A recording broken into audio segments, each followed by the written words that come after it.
Yeah. So I'm going to dedicate this class to Bina Chana Bar Chai Shena, that she should have a refuah shlema. Okay, here we go. So the Ramchal continues this discussion. We're on page 90, like I said. Derech Hashem, the path of Hashem. Good. Okay, so the Ramchal continues this discussion with an analysis of how the soul should be affecting the body after the person has performed acts of perfection. So it says, furthermore, based on the soul's good deeds that it continuously performs, it should radiate outwardly, as we have mentioned. Then its process of purification would certainly reach the body.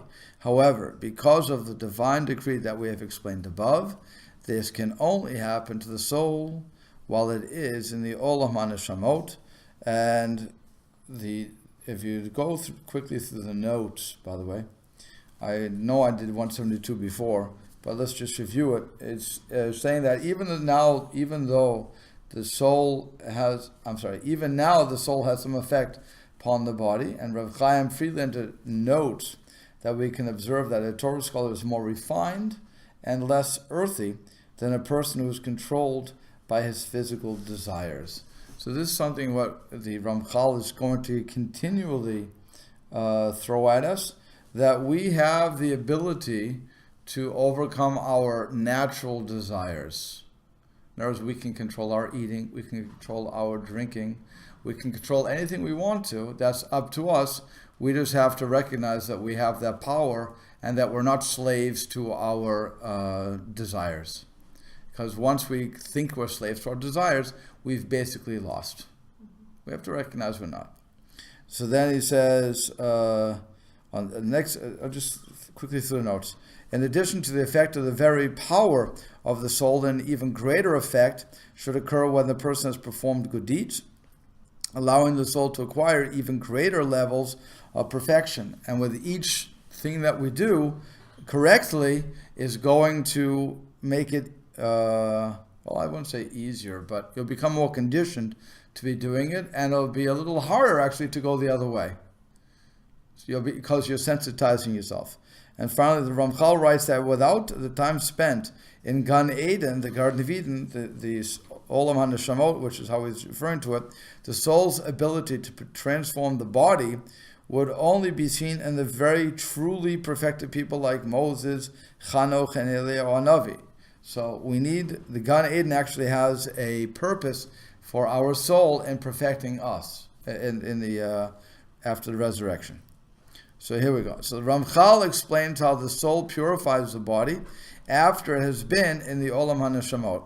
So he says, but when the soul returns to the body after the resurrection, it will not be diminished and it will not be hidden.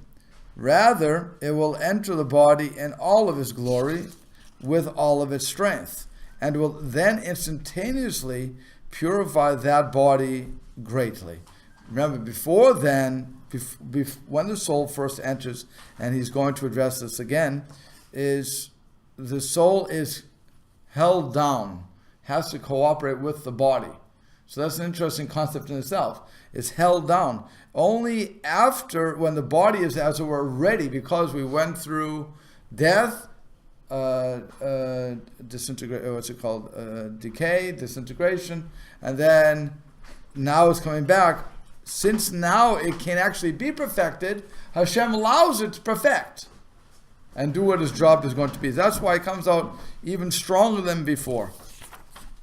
Furthermore, we're on page 92. Furthermore, it will not require slow natural growth that is now required in the development of children. Rather, instantaneously, in this appropriate time, it will illuminate the body and will instantly purify it greatly. So he says that thus the body will become purified upon resurrection, which will occur in the world as we presently know it before it is renewed. However, it is difficult to understand how this can be done, how this can occur during the 6,000 years of this world, when Ramchal has explained that the Olam Hazeh, that this world is the arena for effort. That we can never forget that. In this world, we have to do our work. This is the gym. You have to exercise. Okay, you have to do the mitzvot, and when you do the mitzvot, you put that effort into it. That's what allows our neshama to gain benefit in this world, also our body. So it's a mutual thing. The body also, even though it doesn't like it, like exercise, it takes exercise, but nonetheless it benefits from that. If after resurrection the person is perfected, what effort will he have to exert? Perhaps we can answer by comparing it to our concept of the weekdays. We call the 6 days of the week work days, even though we cease working on Friday, before sundown, before Shabbat actually begins. Similarly, the 6 millennia are considered millennia of effort, even if the effort will cease slightly before the actual summation of those 6 years. So, again, we're just getting into a very Kabbalistic concept when we get there, but it's always interesting to know. So if the body experiences immediate purification, one might think that the person will remain static after resurrection. Therefore, the Ramchal explains that this is not so. Now, this is also mind-blowing, because we normally would say that when a person, when I do mitzvah on this planet, I'm getting credit for that, and I'm building up my spiritual bank account. I'm building my place in Gan Eden. You guaranteed me a place in Gan Eden. Now I want to expand the borders. Okay? So what happens is I do all the mitzvot. I stay away from the sins. The negatives. I don't do the positives. I fulfill. I believe in God. I do it the right way. I do all that. Great. I'm perfecting myself. And so we always have been told that whatever you do here on this planet right now, is you're building up your IRA, your Roth IRA. And then what happens is when you die, you're living off the IRA, period. You cannot, I had to make this traditional IRA, you cannot put anything in after a certain age. Same thing. Once I die, I can't put in, this is what he's going to disagree. So I'm setting you up for that. We normally would say that you can't earn more reward. That's it. What you get is what you get. He's not really going to disagree, but you'll see what happens. But it's and so then the only thing that can kick us up a little higher is our children. When they follow the mitzvah, when they follow the commandments, or on both sides of that, so then we are living off of their mitzvah too. They can also kick us up a little more.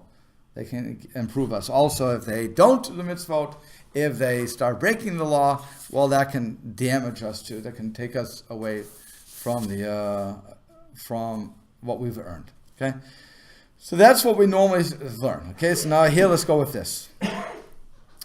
With that, he says, however, this does not preclude both body and soul together from experience continuous elevation afterwards. Rather, the idea is that once the soul returns to the body, that the person will be noble and elevated, and his body will instantaneously receive a primary purification through which it will be elevated from all that it was during his entire previous lifetime. So, he says, again, the notes are really important here. So 179, immediately upon resurrection, the person will pass through a threshold whereby he can be referred to as elevated, since his body will have received sufficient purification to grant him that stature. What was holding us back originally? The body. Why was the body holding us back? It's earthly. It's matter. It can't. That's what he's saying. Well, not in our state. Why? Because the soul isn't able to be as strong. Go back. Too far up. Okay. I don't know. Because of Adam. Because of Adam's sin.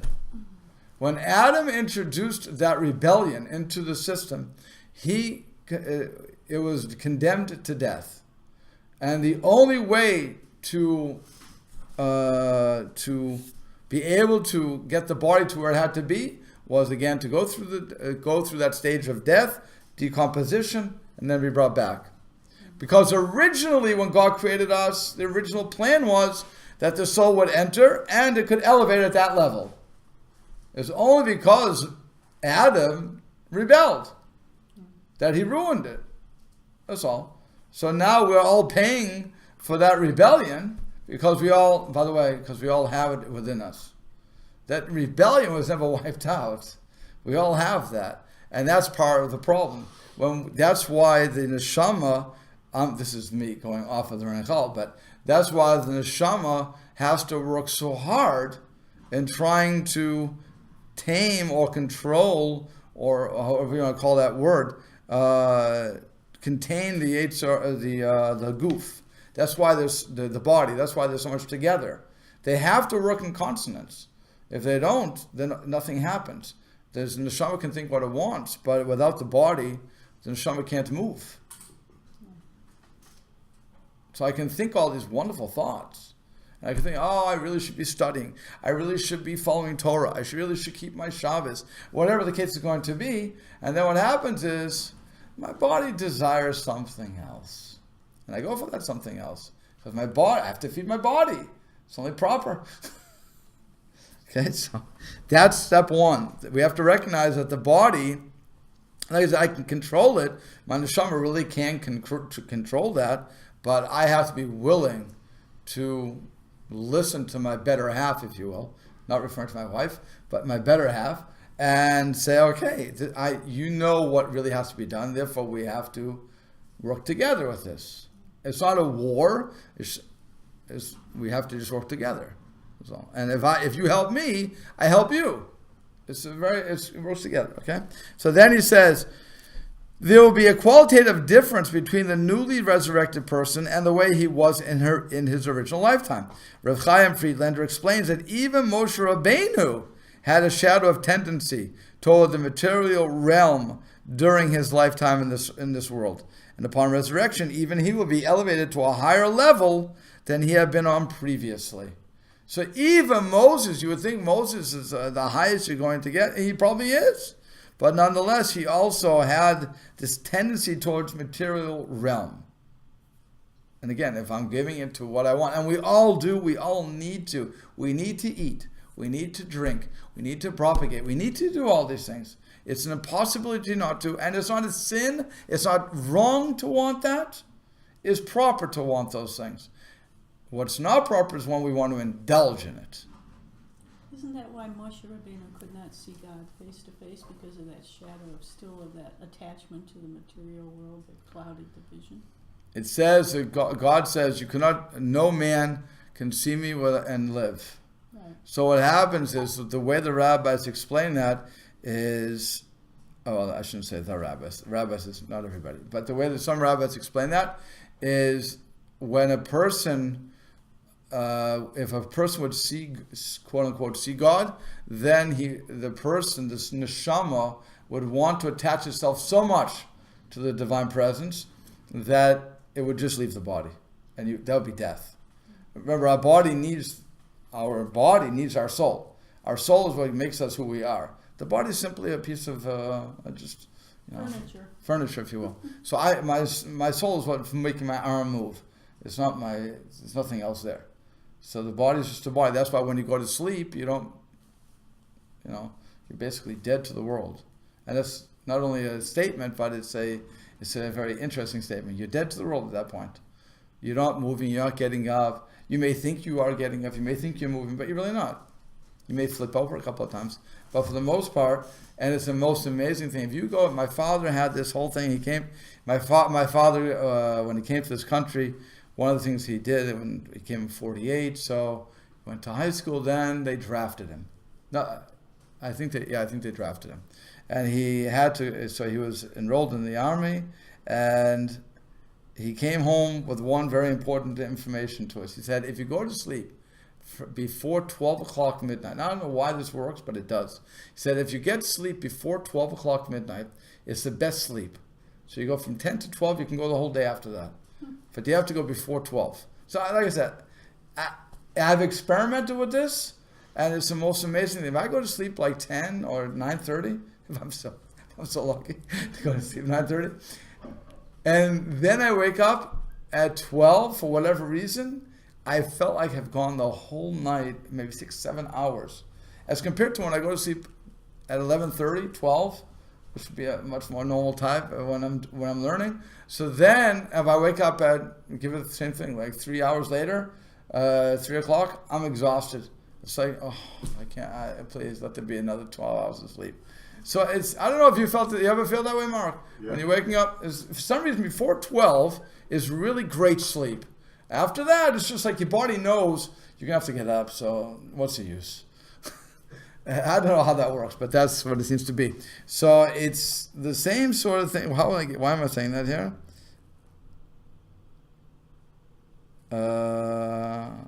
What were we just talking about? Dead to the world. Dead to the world, right?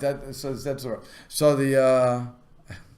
I had to bring my father in somehow. Okay, so how do I know? But so that's what's going on here. He was like a shadow, fine. And now your question was, right. So again, if I would see God, if I would experience God like that unfettered experience, then I wouldn't have a chance of living. It would be gone. My neshama would take off. How are you? We're on page 93. Okay.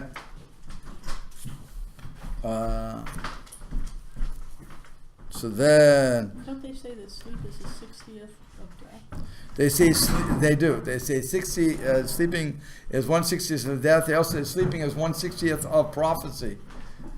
So while you're dreaming, we all dream every night. According to science, we dream every night. We probably dream a couple of times during the night, and 1/60th of that dream is prophetic. Good luck figuring out which 60th that is and remembering that dream. Good luck to that. But what happened, that's your deja vu. Sometimes you feel like you've been there before. You probably have. It's probably been that dream. So we all have that prophecy, but we have to know what it is. We have to know how to read it. We have to know why we're reading it. If you had cholent at night, and then you went to sleep, or in the afternoon, and you had a crazy dream of dragons chasing you, I wouldn't think that's not prophecy. That's the cholent. Okay. Cholent is a beef stew that you would cook from Friday night, starting before sundown, and way before sundown. Actually, 2 hours before sundown, probably, and then you're eating it probably 12 o'clock the next day. It's a very long, slow. Beans, meat or chicken, whatever. People usually put meat in there. Flunken. What is flunken? Flunken's, you know what flunken is? Like flank steak. Okay, flank steak. There you go. Sorry? Sheep? No, it's not really all that cheap. No, it's not cheap. It's from the plate. It's not that cheap. It's like a brisket. So it's, but I'm just saying it may have been cheap at one time. I'm not sure, but but that's what you eat. So your stomach is. You're eating food that's been cooked about 24 hours. It's heavy. Right. That's why you sleep so soundly. Right. So if you have a dream from that, don't worry about it. It's not prophetic. It's just a matter of your stomach's acting up. Okay. So here we go. So like I said, we're on 93. This purification will be in accordance with all the good deeds that he has already performed, and it will place him on that level that he is worthy of. So that's when he's following what I said originally, right? Whatever we earn right now is what we're earning. That's it. So he says, when the soul comes back and it does what it's supposed to do, perfects that body, is going to be placed on the level that he's worthy of, to be among those who have the privilege of benefiting from that state of perfection. Afterwards, both body and soul will ascend in continual elevation, as is befitting one who has attained that particular level. So it says, even in Olam Haba, after Techiyat Meitim, after the resurrection and the 7th millennium, 3 things. The person will constantly become elevated and closer to Hashem, but his particular growth level will always be in relationship to the level established at the time of his resurrection. The soul purifies the body, which becomes elevated.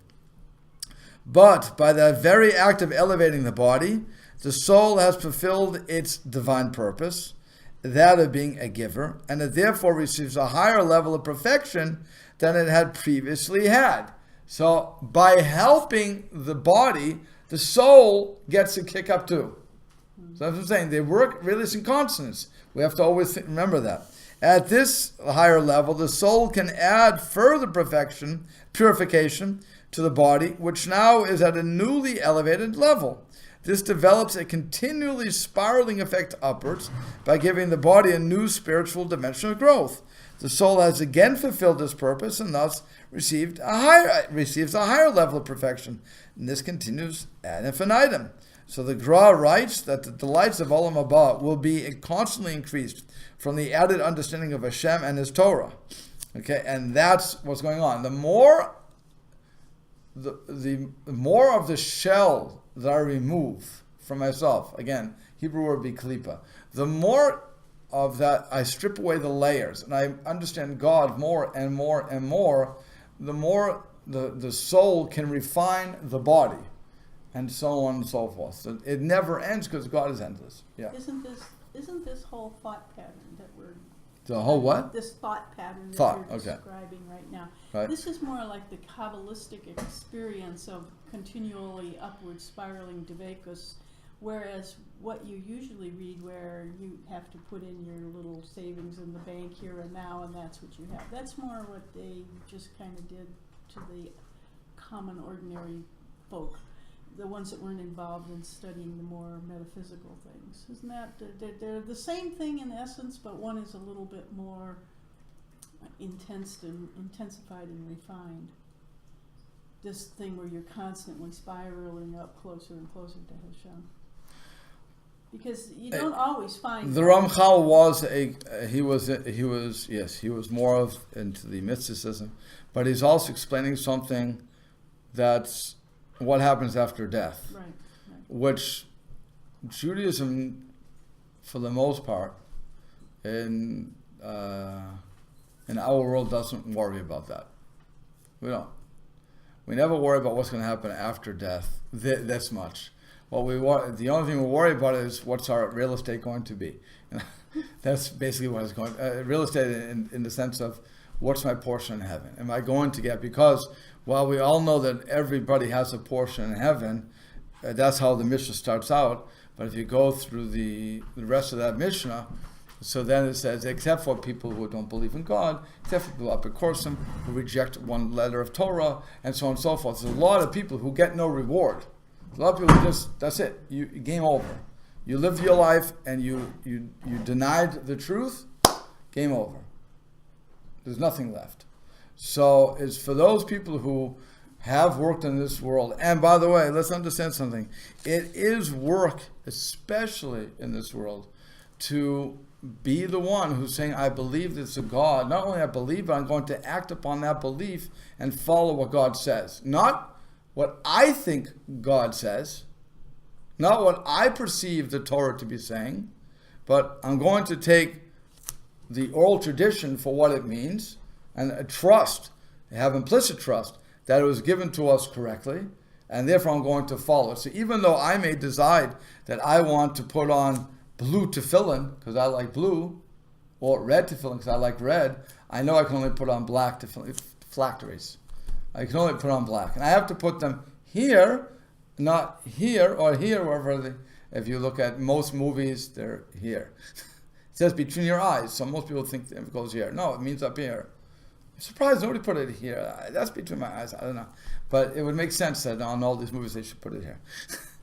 But nobody does it. You'll never see any picture like that. They put it here, or they put it on the wrong side, whatever they're going to do.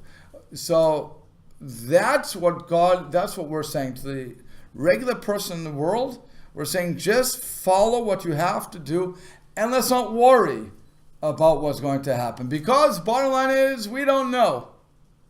Nobody's ever come back and said, oh, guess what? This is really what happens. Nobody's come back.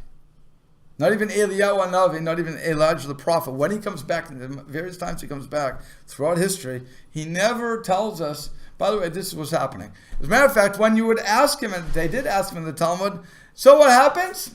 None of your business. That's not for me to tell you. I can't tell you these things. Fine. So we don't know really in reality what's going on. Ramchal is trusting tradition, like we all do, and he's saying based upon tradition, this is what's going on. So, right? I'm assuming he's correct, but again, he's not. He's explaining the question after you die, so what happened? Do I still get to build up merit? And if so, how do I build up merit? Remember, I said we're taught that through our kids we build up. See, he's not even saying that. He's saying because your soul was refined in Gan Eden and it was reunited with the body, will be reunited with the body at the Chiyat HaMetim. And then what happens is, because your body is ready for that perfection, because there's no sin there anymore, so then now it kicks it up into overdrive. The light or the glory of the soul is bouncing through. The body recognizes what's going on. Great. So that works together. And so it kicks it up. It perfects it. Well, once it's perfected, now I become more and more and more sensitized. The more sensitized I become, the higher I'm going to be able to go. So he's saying, well, again, what people normally wouldn't say. The game is over when you die. No, it's not. It's not far from over, he's saying. Once there's resurrection and everything else, bodily, physical resurrection, it won't be. It's also hard to imagine physical resurrection working like this, but the way he wants to say it, they reunite, and then it can go higher and higher and higher. Could the point of view that keep perfecting once you die, could that just be the time before the whole resurrection thing, where the soul? What do you mean we still, don't? What do you mean we don't? Well, you said once you die, you live on the merit you have. You don't have any further opportunity unless your children apply some of their. Correct. Could that be the time when the soul is simply perfecting in Gan Eden, but the body itself hasn't resurrected? So it's a whole different time frame we're talking about then. That could be. The body and the No soul problem. together. I would accept that. I could accept that. Okay. Yeah. Like I said, all these things are really hard to imagine because we don't really have, except for what he's saying, and even with his saying it, we can only go with what we can read at that point, so we can have those sort of discussions. We're on 94, a new chapter. We're looking at now is concerning the state of man in this world. So having discussed in the previous chapter the two time frames established for man, the Ramchal now begins a more detailed discussion about man's affairs in this world. He says, concerning the state of man in this world, two matters must be examined. One is man's own disposition through its components and their composition, and two, the place where he has been put, with all that is associated with that place. So the Ramchal starts, he says, in defining man himself, we have already mentioned that he is an amalgamation in which two opposites are combined, the soul and the body.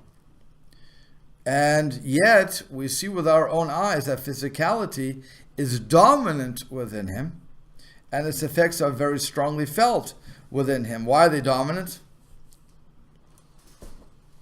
What's dominant? The desires of the Which body. desires? Yeah. Like? All of them, all the physical desires. Good.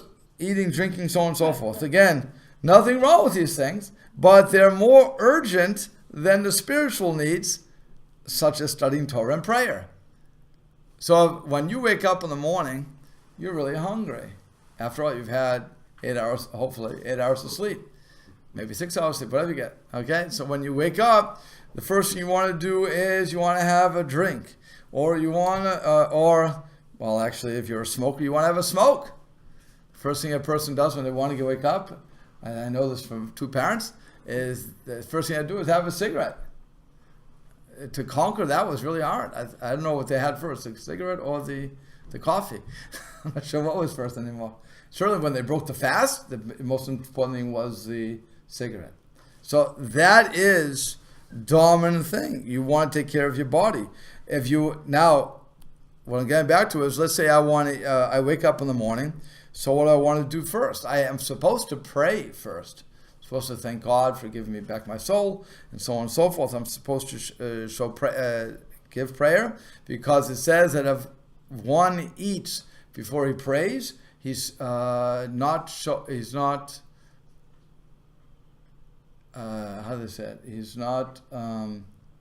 shedding blood, basically, his own, but it's not proper. They're trying to get across it's not proper. So also by Torah study, I'm supposed to be learning, and if if I'm going to be, what happens? I get home from a day, from work. It's a long day. I'll be a roofer. I'll be with Mark. I'm going up on the roof. Okay, and it's a hard day out there. You're working. The sun is beating down on you. It's raining. Whatever the weather is going to do, and you're tired. After an 8-hour shift, you work 8 hours, if not longer. Or is it, the union has to work 8. Yeah, 8. Anything after that's a bonus. Okay, so there you go, the bonus. Okay, so you're working an 8-hour day, and you had a little bit of a lunch hour, fine. But otherwise, you're dog tired. And so you come home. I used to be a worker. You come home, and so what's the first thing you want to do? You want to sit down to eat. Okay, nothing wrong. I understand that. You want to sit down to eat, so you sit down to eat. What happens? You're talking, you're watching TV, you're reading the newspaper, whatever you're going to do. And you have to daven, you have to pray, and you have to study Torah. But I have time for that. I have the whole night ahead of me. What happens? You sit at the table, sitting in your nice chair, just relaxing. Next thing you know, you're asleep. Okay? Until somebody comes in and says, you have to go, I'm waking up so you can go to sleep. Right? That's how you do it. I'm waking up, go to sleep. Okay? And so what happens? You miss davening, you miss learning. Because you didn't listen to the rabbis. The rabbis tell you, when you come home, the first thing you do before you come home is you go to the synagogue and you pray. And before you leave the synagogue, you study a little Torah. Then you go home and you have supper. Because, and then after that, if you can study, great. But you've really studied already. So you're not going to be behind the 8 ball. So that's what the rabbis are telling you to do. But our body is telling us, I'm so tired. I just want to go to sleep. I just want to eat a little. That's what he's talking about. Okay? Again, the urge to do these things, there's nothing evil about it. It's normal. But what happens is, my physicality is dominant because I live in this world. And because of that, because the soul cannot in this world perfect my body, my physical body, because of Adam, because of that mess up. That's why the physical soul has domination here. And that's why he says its effects are very strongly felt within him. For immediately after his birth, he is almost totally physical in his orientation. And the intellect only minimally manifests itself within him. Right? Because the baby just wants. He cries, he or she cries. The mother gives the food, and that's the end of it. I'm not interested. We're not really having a conversation. That's why it's so hard for a man to appreciate his child in the first year, I guess. I don't know, until the baby starts walking or speaking. When the baby starts speaking, that's when everybody gets excited. But until then, it's just like, here's your mother. Because the mother is feeding, so fine. Here's the mother. The father, how many diapers do you change? If you're a nice guy, so you change a lot of diapers. But otherwise, if you're working, the mother's usually doing everything. And I don't mind. If people want to call me prejudiced for that and a male chauvinist, because then do what you want. The normal thing is for the mother to take care of it. If there's a switch in that, fine. I have no problem with that either. But I'm just saying normal stuff that's going on here in this what do they call it? Traditional home. That's what would happen. Okay. I don't know if my father ever changed a diaper. He was working. I don't know. He must have. I'm sure he did in his day. But I think my mother was. Actually, I know my father did, because he always told me that we're so lucky that we have Pampers with the tape. Because he remembers he stuck himself a couple of times. Pins. With the pins. He was always afraid. So I remember he said he must have changed the diaper. Okay. But it's, sorry? One of the world's great inventions. Pampers. Yeah, he loved it. When he saw Pampers, he said, oh, you guys have it so easy now. And certainly when you could throw them away and they didn't have to wash them, that was even better. That's my mother like that. Okay. But it's, okay.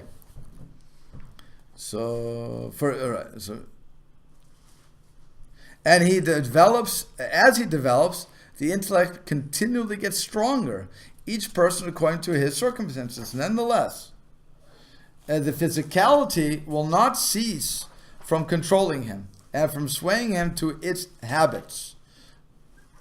Because again, a person always needs to do these to eat and sleep. So, however, if a person grows in wisdom, becomes versed in it, and strengthens himself in its ways, he will persevere to rule over his nature, and he will not abandon the reins of his desires from the control of his hand, but will rather preserve to follow the guidelines of the intellect. So this is when I'm already looking and saying, what's more important? So if I realize that I have to follow Torah, I'm going to make that take over. So it's, he says in 12, thus even though one is matured in age and grown in wisdom, he must always be on guard regarding his physical desires. In other words, I can never think that I've totally defeated them. Even though, like I said, I have to eat, I have to drink, I have to do certain things. But there's times that I'm going to do more than that. Because I think I want that extra piece of cake, whatever. Again, that is giving into your body. My body wants something. My soul is saying, what do? You don't need that right now. You just had something to fill yourself up. Okay, go on with something else.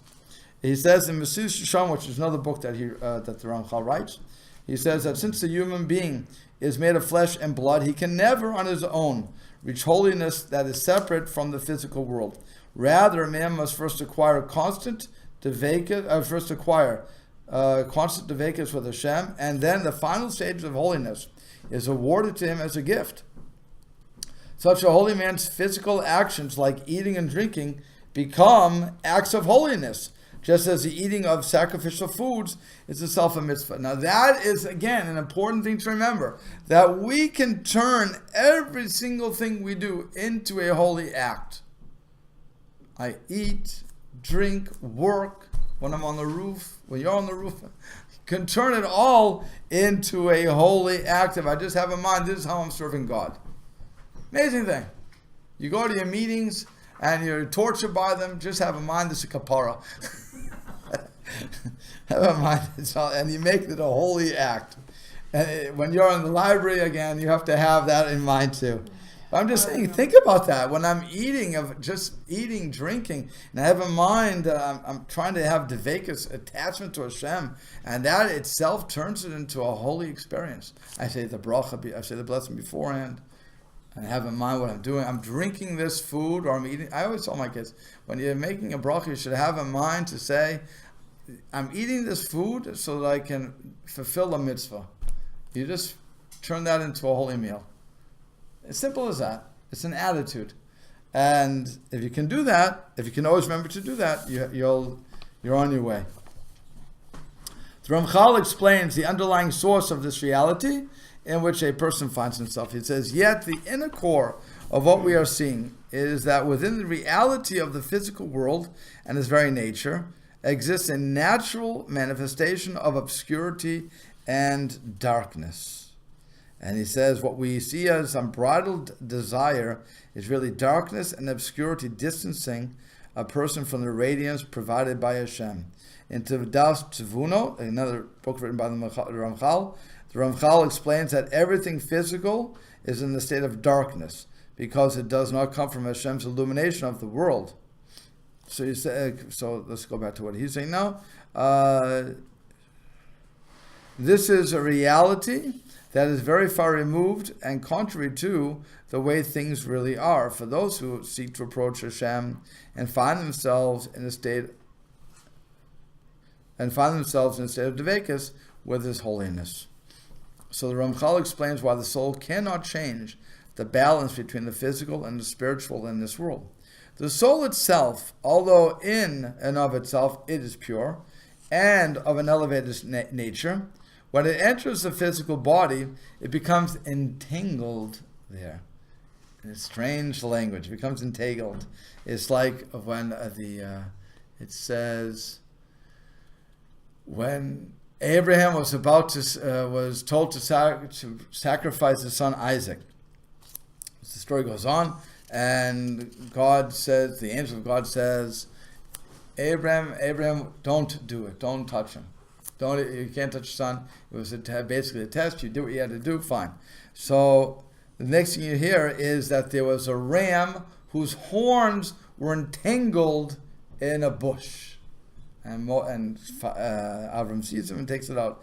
Well, that's the image you're getting here. The soul becomes entangled. What does it mean? It can't move. It's trapped. Our soul is trapped. It's entwined with us. It's not something. It can't just say, "Okay, I thank you. I don't like the apartment anymore. I'm leaving." Tough luck. No, you are entangled until God gives you the release. My soul is with me. That's the end of it. And that's what I'm saying. It's an interesting language he picked and become entangled. And therefore, thereby becomes divorced and diverted from its natural affairs. Pulled towards something that is contrary to it and becomes subjugated to the body through an overwhelming force. He's just answering the question. He's looking. His question really is, why can't the soul just change the balance here? Because you're part and parcel of me. And when you become part and parcel of me, then you have to deal with what I want. We're partners. Think of marriage. A wife and a husband. You want something, she wants something. I want something, my wife wants something else. Two planets that were pulled together, don't know how to communicate with each other, and yet we're supposed to exist and make a life. That is entangled. Okay? Because we all know that whatever the wife wants, wife's going to get. So, say it again. Everybody agrees with that. So, but it's such an important thing because it's not enough that one person wants it. You have to convince the other person that it's good. Think about that relationship. If you want something, you have to convince Mark. If Mark wants something, he just has to say, yes, dear. No, he has to convince you. And if you can both become convinced that this is good for me, we're all egotistical in the end, okay, or it's good for us, the unit, then we can do it. Otherwise, it doesn't happen. You may want the house, and she doesn't. She likes an apartment because she doesn't want to. Well, actually, reverse the role. She wants a house, and you don't because you don't want to mow the lawn. Unless you mow the lawn. If you're mowing the lawn, then I'll reverse it again. Mm-hmm. But think about that. If we don't want to take care of the property tax and all this, then we don't want that land. But our spouse tells us no, it's really good for us. They convince us until we agree and think it's our idea. That's the ultimate dream of every spouse. But that's what's going on. If my soul can convince my body that it's really in my body's best interest to do this, now it's going to happen. If my body can convince my soul that it's in its best interest to do this, that's when it falters. So again, it's entangled. You have to convince each other. Okay, and that's part of the obscurity and darkness, by the way. Right, so that. I'm on this page. Okay, so it cannot escape the body without first persevering with a power stronger than the force of the body that is compelling it to remain subjugated. However, since the Master has decreed, God has decreed, that this amalgamation of a person's body and soul will never be separated, meaning, he's saying this last phrase is apparently difficult because the soul does become separated from the body upon death, so the Ramchal is going to explain. He says, what does it mean they will never be separated? Meaning, for the separation of death is only a temporary thing until the resurrection of the dead. And again, that's if you look at 19, man was originally meant to live forever. It was only because of the sin of Adam HaRishon that a person must die, so that his body, which was corrupted by the sin, can be cleansed and then reconstructed when the soul re-enters it with the resurrection. Okay, so it's for separation of death is only a temporary thing until the resurrection of the dead, but afterwards it must return to the body, and the two of them will exist together for eternity. It is this. So now he goes back and he says it is essential that the soul exert the effort and strengthen itself.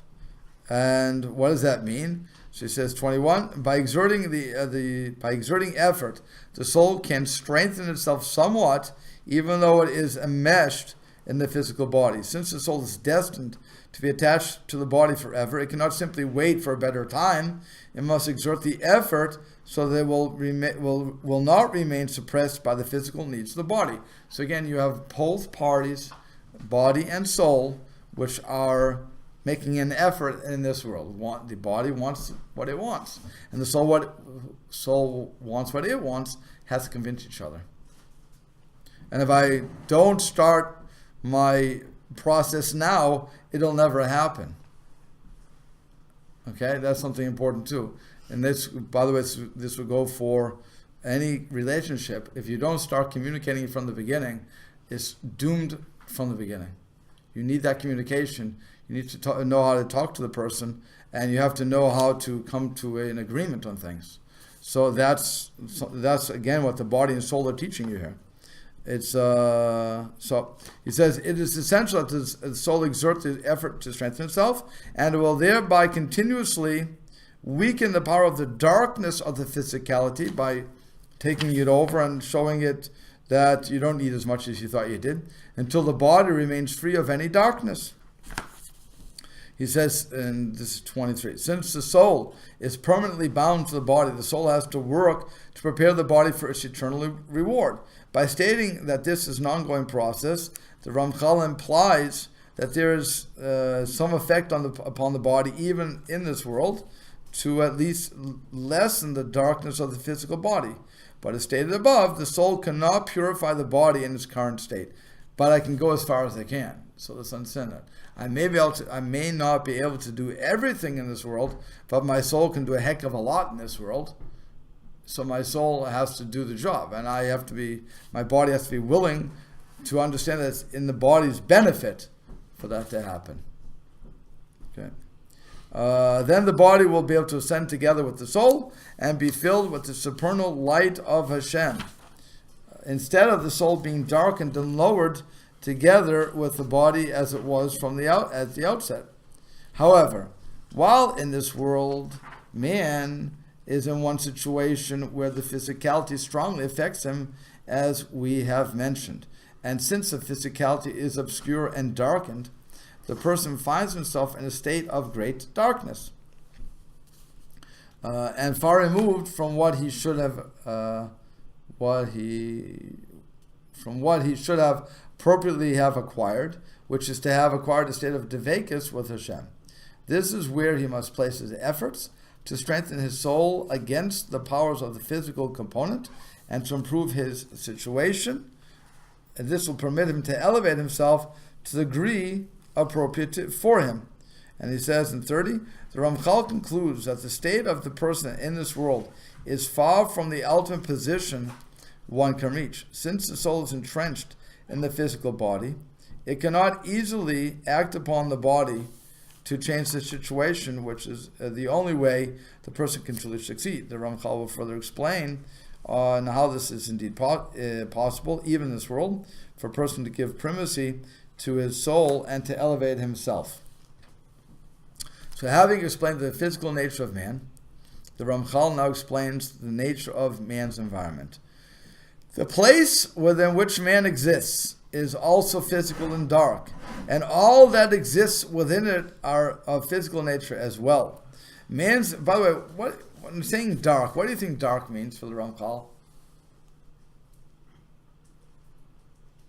He talks about radiance from within. Yeah, so what's the darkness? Lack of the radiance. Lack of the radiance, lack of awareness of Hashem. That's what darkness is. The dark side from all these movies, what's called, was Yoda? Star Wars? Okay. Star Wars. May the force be with you. That was the light, the force of darkness, all these things from Darth Vader. That was removal of God. When I remove myself from God, that's the darkness. My body is looking only for the physical desires. In other words, I'm kicking God out of the equation. When I kick God out of the equation, that's my darkness. Like I said, there's nothing wrong with physicality. We are physical. We need our physical needs.